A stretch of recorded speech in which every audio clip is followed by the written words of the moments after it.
வணக்கம் மக்களே. நம்ம கார்த்திக் கதையில் ஜூன் 11 என்ன நடக்க போகுது அப்படிங்கிறத பற்றி தாங்க இந்த வீடியோவில் இப்போ நம்ம பார்க்க போகிறோம். வீடியோவுக்கு மறக்காமல் லைக் பண்ணிக்கோங்க. நீங்கள் லைக் பண்ணுறது தான் எங்களுக்கு அடுத்தடுத்து வீடியோ போடுறதுக்கு ரொம்பவே இன்ட்ரெஸ்டிங்காக இருக்கும். ஸோ மறக்காமல் லைக் பண்ணிவிட்டு இந்த வீடியோவை தொடர்ந்து பாருங்கள். என்ன நடக்குது அப்படின்னு பார்த்துக்கிட்டிங்கன்னா, நம்ம ஈஸ்வரி வந்துட்டு ரேவதியை மேடையில் கூட்டிகிட்டு நிற்க வைக்கிறாங்க. அப்போது சாமியார் 2 பேரும் இங்கே பாருங்கம்மா, உனக்கு இந்த ஜாதகத்துல ரொம்ப பெரிய கஷ்டகாலம் இருக்கிறதுனால தான் உனக்கு கல்யாணம் இன்னைக்கே நடந்தாகணும் அப்படின்னு இந்த ஏற்பாடுகள் எல்லாத்தையும் பண்ணிக்கிட்டு இருக்கோம். ரேவதி அமைதியா நிக்கிறாங்க.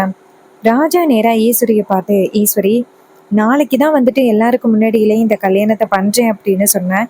இப்ப எதுக்கு நீ தேவையில்லாம இப்படி அவசரப்பட்டு இந்த விஷயத்த பண்ற அப்படின்னு கேக்குறாங்க. அதுக்கு ஈஸ்வரி சொல்றாங்க, ஏன் நாளைக்கு அந்த டிரைவர் பையன் இந்த கல்யாணத்தை நிப்பாட்டிடுவான் அப்படின்னு நீங்க எல்லாரும் எதிர்பார்த்து காத்துக்கிட்டு இருந்தீங்களா? அது கண்டிப்பா நடக்கவே நடக்காது. நீங்க எதிர்பார்க்கிற மாதிரி கண்டிப்பா என் பொண்ணு அந்த வீட்டுக்கு மருமகளா போகவே மாட்டா. நான் நினைச்சபடிதான் இந்த மருதுக்கு கல்யாணம் பண்ணி வைக்க போறேன். இனிமே தேவையில்லாம யாராவது ஏதாவது பேசுனீங்க அவ்வளோதான் அப்படின்னு. அப்போ ரேவதி அமைதியா நிக்கிறாங்க. ராஜா நேரா ரேவதி கிட்ட அம்மாடி, சொல்றது கேளுமா, உனக்கு இந்த கல்யாணம் வேண்டாம் அப்படின்னு. ரேவதி சொல்றாங்க, அப்பா, உங்களுக்கே தெரியும் அம்மா நேற்று என்ன முடிவு எடுக்க பார்த்தாங்க அப்படின்னு. என்னால இவங்களை மீறி எதுவும் பண்ண முடியாதுப்பா அப்படின்னே நிக்கிறாங்க. ஈஸ்வரி சொல்றாங்க, அதான் அவளே சொல்லிட்டாளே, அப்புறம் என்ன அப்படின்னு. அப்ப மருது அந்த இடத்துல நிக்கிறாரு. மருது பக்கத்துல நின்னதோட ரேவதிக்கு கொஞ்சம் பயம் வர ஆரம்பிக்குது. அப்போ ஐயரு மந்திரம் சொல்றாரு, சாமியார் சொல்றாரு, சரி அந்த தாலியை எடுத்து மருதுகிட்ட கொடுத்து கட்ட சொல்லுங்க அப்படின்னு. உடனே தாலி எடுத்து மருதுகிட்ட கொடுக்க மருது ரேவதிக்கு தாலி கட்ட போறாரு. அப்போ ரேவதி டக்குன்னு மயங்கி விழுகுறாங்க. ரேவதியை பார்த்ததும் ஈஸ்வரிக்கு செம்ம ஷாக்கிங்கா இருக்கு. என்னாச்சு அப்படின்ட்டு ரேவதியை கலப்புறாங்க. ரேவதி கொஞ்சம் கூட கண்முழிக்கவே இல்லை. அப்ப ராஜாவும் மயில சொல்றாங்க, ஐயோ, ரேவதிக்கு ஏதோ ஆச்சு, அவளை ஹாஸ்பிட்டல் தூக்கிட்டு போகணும் வாங்க அப்படின்னு. ஈஸ்வரி சொல்றாங்க, அவளை ஹாஸ்பிட்டல்லாம் தூக்கிட்டு போகணும் அப்படின்னு அவசியம் இல்லை, டாக்டரை வர வைக்கிறோம் அப்படின்னு. ராஜா சொல்றாரு, ஈஸ்வரி, நீ கொஞ்சம் கூட மனசாட்சியே இல்லாம பேசாத. நம்ம பொண்ணுக்கு என்னாச்சுன்னு தெரியல, அவளை ஹாஸ்பிட்டல் தூக்கிட்டு போகணும், நீ அமைதியா இரு அப்படின்னு சொல்லிட்டு ரேவதிய அப்படியே மல்லு கட்டி ஹாஸ்பிட்டல் கொண்டுட்டு போறாங்க. அப்போ சந்திரா சொல்றாங்க, அக்கா, உன் பொண்ணு நடிக்கலையே அப்படின்னு. ஈஸ்வரி சொல்றாங்க, இல்ல சந்திரா, அவ தான் இந்த கல்யாணத்துக்கு ஒத்துக்கிட்டாளே, அப்புறம் ஏன் அவ நடிக்க போறா? அதுக்கு வில்லி சொல்றாங்க, அக்கா, எனக்கு என்னமோ உன் பொண்ணு நடிக்கிற மாதிரி தான் தெரியுதுக்கா அப்படின்னு. அதுக்கு அவங்க சொல்றாங்க, சரிடி, இரு பார்க்கலாம், அவளுக்கு ஃபர்ஸ்ட் என்னாச்சுன்னு தெரியல, ஹாஸ்பிட்டல்ல போய் பார்க்கலாம் வாங்க அப்படின்னு சொல்லிட்டு நேரா ஹாஸ்பிட்டல் கிளம்புறாங்க. ஹாஸ்பிட்டல்ல ரேவதியை அட்மிட் பண்றாங்க.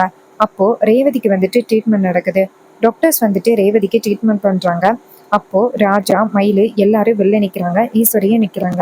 அப்ப டாக்டர் வெளியில நின்னத்தோட ராஜா கேக்குறாரு, மேடம், என்னாச்சு மேடம் என் பொண்ணுக்கு அப்படின்னு. அதுக்கு டாக்டர் சொல்றாங்க, இங்க பாருங்க, அந்த பொண்ணுக்கு கொஞ்ச நாளைக்கு முன்னாடி ஒரு விபத்து நடந்துச்சுல்ல, அந்த விபத்துல அந்த பொண்ணுக்கு தலையில ஒரு பிரச்சனை இருந்துச்சுல்ல, நான் என்ன சொன்னேன், அந்த பொண்ணை கொஞ்சம் பாதுகாப்பா பாத்துக்கோங்க, இதனால அந்த பொண்ணுக்கு பெரிய பிரச்சனை வர்றதுக்கு வாய்ப்பு இருக்கு அப்படின்னு உங்க எல்லாருக்கிட்டையும் நான் எச்சரிச்சிருந்தேன். ஆனா நீங்க யாருமே இதை பெரிய விஷயமா எடுத்துக்கிட்ட மாதிரி தெரியலையே. அந்த பொண்ணு ரொம்ப டிப்ரெஷன் ஆகியிருக்காங்க, அதனால அந்த பொண்ணுக்கு மயக்கம் வந்திருக்கு, அந்த பொண்ணு எப்படியும் கிளம்புறதுக்கு 2 மணி நேரம் நாச்சும் ஆகும். இதை கேட்டதும் ராஜா ஷாக் ஆகுறாரு. நேரா ஈஸ்வரியை பார்த்து, போதுமா ஈஸ்வரி, உன்னாலதான் இவ்வளோ பிரச்சனையும், நம்ம பொண்ணுக்கு ஏற்கனவே ஒரு பெரிய பிரச்சனை அப்படிங்கிறது உனக்கு நல்லாவே தெரியும், நீ ஏன் அவளை இந்த அளவுக்கு கஷ்டப்படுத்தின, உன்னாலதான் அவளுக்கு இப்படி ஒரு நிலைமை. ஈஸ்வரி சொல்றாங்க, இங்க பாருங்க, என் பொண்ணுக்கு நல்ல வாழ்க்கையை அமைச்சு கொடுக்கணும் அப்படிங்கிறதுக்காக தான் நான் இப்படி ஒரு முடிவெடுத்தேன், நீங்க தேவையில்லாம என் மேல பழி போடாதீங்க அப்படின்ட்டு. அப்ப ராஜா சொல்றாரு, ஈஸ்வரி, நீ பண்றது ரொம்ப பெரிய தப்பு, அந்த தப்புக்கு நீ கண்டிப்பா தண்டனை அனுபவிப்ப அப்படின்ட்டு. அதே நேரத்துல நம்ம வில்லி அந்த இடத்துக்கு வராங்க. அக்கா, என்னக்காச்சு, உன் பொண்ணு கண்முழிச்சிட்டால, வாக்கா, நல்ல நேரம் முடியறதுக்குள்ள அந்த கல்யாணத்தை முடிக்கலாம். ராஜா டென்ஷன் ஆகி, ஏ சந்திரா, உனக்கு கொஞ்சம் கூட அறிவே இல்லையில, என் பொண்ணு என்ன நிலைமையில இருக்கா அப்படின்னு கூட நீ கேட்காம, உனக்கு என்ன கல்யாணம் கல்யாணம்னு கல்யாணத்திலே குறியா இருக்க, உனக்கு இந்த கல்யாணத்துல என்ன கிடைக்க போகுது, எனக்கு என்னமோ நீ எதை சதி பண்ற மாதிரி தெரியுது. இதை கேட்டதும் அந்த சந்திரா ஷாக் ஆகுறாங்க. இங்க பாருங்க, நான் என்ன அப்படி சதி பண்ண போறேன், தேவையில்லாம இந்த மாதிரி என் மேல பழி போடாதீங்க அப்படின்ட்டு. அவரு சொல்றாரு, இங்க பாரு, நீ இப்படி பேசுறத பார்த்தா நீ ஏதோ சதி பண்ணிக்கிட்டு இருக்க மாதிரி தான் தெரியுது. என் பொண்ணுக்கு ஏதாவது ஆணுச்சுன்னு வச்சுக்கேன், உன்னை சும்மா விட மாட்டேன் அப்படின்னு சொல்லிட்டு பேசுறாங்க. அதே நேரத்துல அந்த சந்திரா இருக்காங்கல்ல அக்கா, இவங்க எல்லாருக்கும் நான் பேசுறது பிடிக்காம தான்க்கா இருக்கும். சரி, இப்ப ரேவதி எப்படி இருக்கா, அவளுக்கு என்ன பிரச்சனை அப்படின்னு கேக்குறாங்க. அதுக்கு ஈஸ்வரி சொல்றாங்க, அவளுக்கு ஏதோ மயக்கம் வந்துருச்சாம். டாக்டர்ஸ் வந்துட்டு அவளை கொஞ்ச நேரம் வச்சிருக்கணும் அப்படின்னு சொல்றாங்க. அதுக்கு சந்திரா சொல்றாங்க, என்னக்கா சொல்ற, எவ்வளோ நேரம் இங்கே வச்சிருக்க முடியும், இதனால வந்துட்டு நம்ம கல்யாணம் தடைபடுதில்ல. அதுக்கு ராஜா சொல்றாரு, ஏ சந்திரா, நானும் அப்பையிலேருந்தே பார்த்துக்கிட்டு இருக்கேன், நீ ரொம்ப ஓவரா பேசுற அப்படின்னு சொல்லிட்டு பேசுறாங்க. அதுக்கு சந்திரா சொல்றாங்க, நானும் ரேவதியோட நல்ல லைஃப்காக தான் நான் இப்படி பேசிக்கிட்டு இருக்கேன். அதே நேரத்துல டாக்டர் வெளியில வந்துட்டு, இங்க பாருங்க, யாருக்காவது அந்த பொண்ணு கூட போய் பேசணும் அப்படின்னா போய் பேசுங்க அப்படின்ட்டு. அப்ப ஈஸ்வரி சொல்றாங்க, நான் அவளோட அம்மா தான், நான் போய் பேசுறேன் அப்படின்ட்டு. அவங்களும் சரி, அந்த பொண்ணுக்கிட்ட இந்த கல்யாணத்தை பற்றியெல்லாம் எதுவும் பேச வேணாம் அப்படின்னு சொல்கிறாங்க. ஈஸ்வரி சொல்கிறாங்க, சரிங்க டாக்டர், நான் அதை பற்றியெல்லாம் எதுவும் பேச மாட்டேன் அப்படின்னு சொல்லிட்டு நேராக ரூமுக்குள்ளே போயிட்டு ரேவதியை பார்க்குறாங்க. ரேவதி லைட்டாக கண்முழிச்சு அவங்க அம்மாவை பார்த்து, அம்மா எனக்கு என்ன ஆச்சு அப்படின்னு கேட்குறாங்க. ஈஸ்வரி சொல்கிறாங்க, அம்மாடி நீ மயங்கி விழுந்துட்டம்மா அப்படின்னு. ரேவதியும் சரிம்மா அப்படின்னு சொல்ல வீட்டில் உள்ள எல்லாரும் வராங்க. வந்ததும் ரேவதியை பார்த்து, ரேவதி நீ கவலைப்படாத, உனக்கு எந்த பிரச்சனையும் இல்லை அப்படின்னு. ரேவதி சொல்றாங்க, சரிங்கப்பா அப்படின்ட்டு.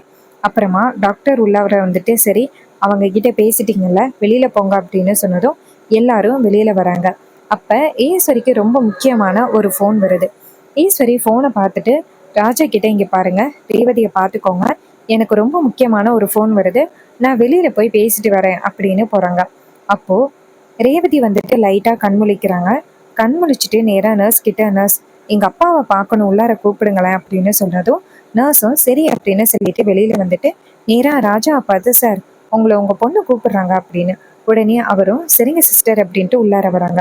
உள்ளார வந்துட்டு, அம்மாடி ரேவதி நீ கவலைப்படாதம்மா, உனக்கு எதுவும் இல்லை, அப்பா பக்கத்திலே இருக்கிறன்னு, உனக்கு எந்த பிரச்சனையும் நடக்க விட மாட்டேன். அப்ப ரேவதி கேக்குறாங்க, அப்பா எனக்கு என்ன ஆச்சுப்பா, ஏதோ கடந்த 3 மாசமா என்ன நடந்துச்சு அப்படின்னு எனக்கு ஒண்ணுமே ஞாபகம் இல்லை, என்னப்பா ஆச்சு அப்படின்னு கேக்குறாங்க. எங்க அவரை காணோம் அப்படின்னு. இது கேட்டதும் ராஜா ஷாக் ஆகுறாரு. அம்மாடி உனக்கு எதுவுமே ஞாபகம் இல்லையாம்மா, உனக்கு இப்ப நடந்தது எதுவும் ஞாபகம் இல்லையா அப்படின்னு. ரேவதி சொல்றாங்க, அப்பா எனக்கு ஒண்ணுமே ஞாபகம் இல்லப்பா, நான் எப்படி இங்க ஹாஸ்பிட்டல் வந்தேன், எங்க என் புருஷன் எங்க அப்படின்னு கேக்குறாங்க. இதையெல்லாம் கேட்டதும் ஒரு பக்கம் ராஜாவுக்கு ரொம்பவே சந்தோஷமா இருக்கு. அம்மாடி உனக்கு எல்லா ஞாபகமும் வந்துருச்சா அப்படின்னு. ரேவதி சொல்றாங்க, என்னப்பா சொல்றீங்க, எல்லா ஞாபகமும் வந்துருச்சா, என்னப்பா எனக்கு ஒன்றும் புரியலையே அப்படின்னு. அப்ப ராஜா சொல்றாரு, அம்மாடி உனக்கு ஒரு சின்ன விபத்தாகிடுச்சுமா, அதுல உனக்கு கடந்த 3 வருஷத்துல என்னெல்லாம் நடந்துச்சு அப்படிங்கிற எல்லாமே மறந்து போச்சு. இன்ஃபேக்ட் உனக்கு நடந்த கல்யாணம் கூட மறந்து போச்சு. இதை கேட்டதும் ரேவதிக்கு ரொம்பவே ஷாக்கா இருக்கு. என்னப்பா சொல்றீங்க, எனக்கு நடந்த கல்யாணம் கூட மறந்து போயிடுச்சா, அப்போ அவரை நான் மறந்துட்டேனா. அப்ப அவர் சொல்றாரு, ஆமாம்மா, இப்ப நீ கல்யாண கோலத்துல இருக்க பாரு, உங்க அம்மா உன்னை வேற யாருக்கும் கல்யாணம் பண்ணி வைக்கிறதுக்காக முயற்சி பண்ணா, அந்த நேரத்துல தான் உனக்கு இப்படி மயக்கம் வந்துருச்சு, உன்னை கொண்டாந்து ஹாஸ்பிட்டல்ல அட்மிட் பண்ணியிருக்கோம். இதை கேட்டதும் ரேவதிக்கு ரொம்பவே ஷாக்கா இருக்கு. அப்பா நீங்க சொல்றதை என்னால கொஞ்சம் கூட நம்பவே முடியல, அம்மா இப்படி ஒரு விஷயத்தை எனக்கு பண்ணாங்களா, அம்மா இப்படியெல்லாம் பண்ணுவாங்கன்னு நான் கொஞ்சம் கூட எதிர்பார்க்கவே இல்லை அப்படின்னு. அதுக்கு அவர் சொல்றாரு, அம்மாடி நீ இப்பவே போய் மாப்பிள்ளைய கோவில்ல அழைச்சிட்டு போயிட்டு கல்யாணத்தை பண்ணிடு, மாப்பிள்ளைய நீ கல்யாணம் பண்ணிட்டேன்னு வச்சுக்கேன், அவளால எதுவுமே பண்ண முடியாது.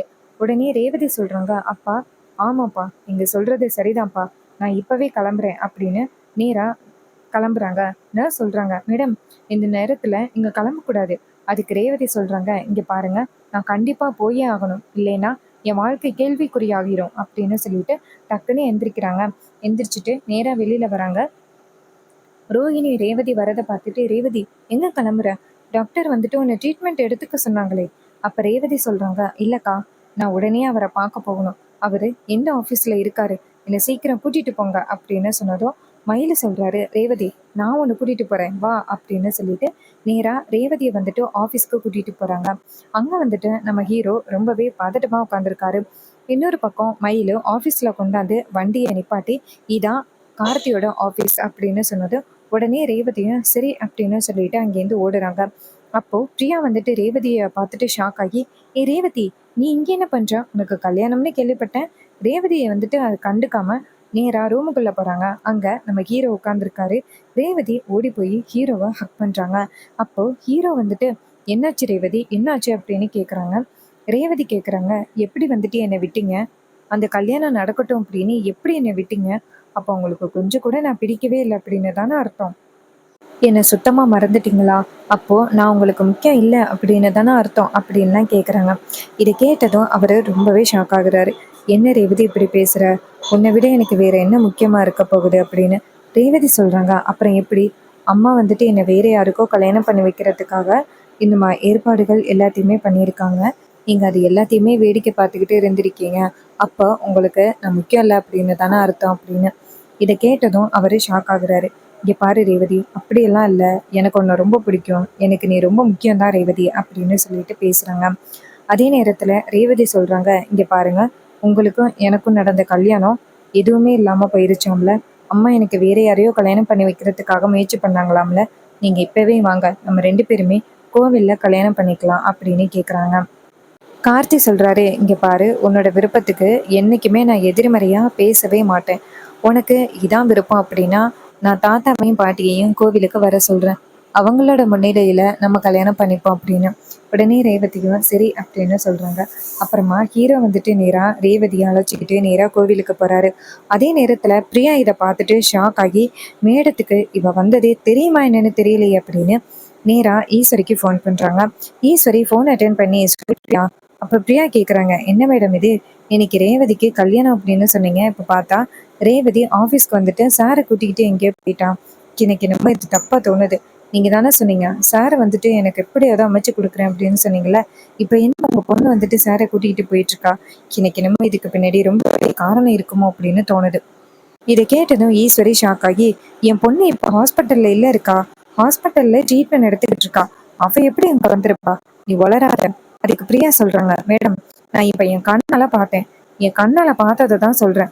உடனே பிரியா சொன்னதும் ஈஸ்வரி சொல்றாங்க, சரி இதோ வரேன் அப்படின்னு சொல்லிட்டு நேரா ஹாஸ்பிட்டலுக்குள்ள வராங்க. அப்ப ராஜா வந்துட்டு ஈஸ்வரி வரதை பார்த்துட்டு, ஐயோ இப்ப வந்துட்டாலே பெரிய பிரச்சனை ஆகிடுமே அப்படின்னு நேரா ஈஸ்வரி கிட்ட, ஈஸ்வரி எங்க போற? டாக்டர் வந்துட்டு ரேவதிய இப்போதைக்கு யாரும் போயிட்டு சந்திக்க கூடாது அப்படின்னு சொல்லியிருக்காங்க. ஈஸ்வரி ராஜாவை பார்த்து முறைக்கிறாங்க. போயிட்டு நேரா கதவை திறந்து பார்த்தா உள்ளார ரேவதி இல்லை. ஈஸ்வரி வெளியில வந்துட்டு, என்ன இங்க எல்லாருமே சேர்ந்து எனக்கு எதாவது சதி பண்ணி அந்த டிரைவர் பையலை என் பொண்ணுக்கு கல்யாணம் பண்ணி வைக்கலாம் அப்படின்னு பிளான் பண்றீங்களா?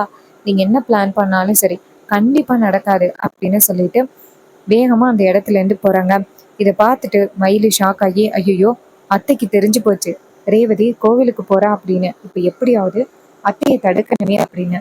அப்போ நம்ம ராஜா என்ன பண்றாருன்னா, மாப்பிள்ளை கிட்ட இந்த விஷயத்த பத்தி சொல்லுங்க அப்படின்னு சொல்ல, மயிலை நேரா ஹீரோவுக்கு ஃபோன் பண்ணி, அத்தை வந்துட்டு நீங்க 2 பேரும் கல்யாணம் பண்ண போறது தெரிஞ்சு நேரா கோவிலுக்கு வந்துகிட்டு இருக்காங்க அப்படின்னு சொன்னதும் ஹீரோ சொல்றாரு, சரி நான் பாத்துக்கிறேன் அப்படின்னு சொல்லிட்டு போனை கட் பண்றாங்க. ஹீரோ வந்துட்டு நேரா தாத்தா பாட்டி கிட்ட விஷயத்த சொல்லி கோவிலுக்கு வர சொல்றாங்க. அவங்க 2 பேரும் சேர்ந்து கோவிலுக்கு வராங்க. கோயிலுக்கு வந்துட்டு நேரா அங்க நடக்கிறத பாக்குறாங்க. பார்த்துட்டு தாத்தா பாட்டி 2 பேருக்குமே சந்தோஷமாகுது. என் பேத்திக்கு எப்படியோ பழைய ஞாபகங்கள் எல்லாமே வந்துருச்சு, இது போதும் எங்களுக்கு அப்படின்னு சொல்லிட்டு அவங்க 2 பேருக்கும் கல்யாணம் பண்ணி வைக்கிறது எல்லா ஏற்பாடுகளையும் பண்றாங்க. அங்க வந்துட்டு ஐயரை வர வச்சு 2 பேருக்கும் கல்யாணத்தை முடிக்கிறாங்க. ஹீரோ வந்துட்டு ரேவதியோட கழுத்துல தாலி கட்டுறாரு. ரேவதி ரொம்பவே சந்தோஷப்படுறாங்க. ஸோ கண்டிப்பா நம்ம ரேவதி வந்துட்டு இந்த மாதிரி ஒரு மாசான முடிவு எடுக்கிறதுக்கு நிறையவே வாய்ப்புகள் இருக்கு. ஸோ இந்த கதை உங்களுக்கு பிடிச்சிருக்கா? இந்த கதை பிடிச்சிருந்துச்சுன்னா இந்த வீடியோவுக்கு மறக்காம லைக் பண்ணிக்கோங்க. நீங்க லைக் பண்றது தான் எங்களுக்கு அடுத்தடுத்து வீடியோ போடுறதுக்கு ரொம்பவே இன்ட்ரெஸ்டிங்கா இருக்கும். ஸோ மறக்காம லைக் பண்ணிட்டு இந்த வீடியோவை தொடர்ந்து பாருங்க. தேங்க்யூ ஃபார் வாட்சிங். See you on next video.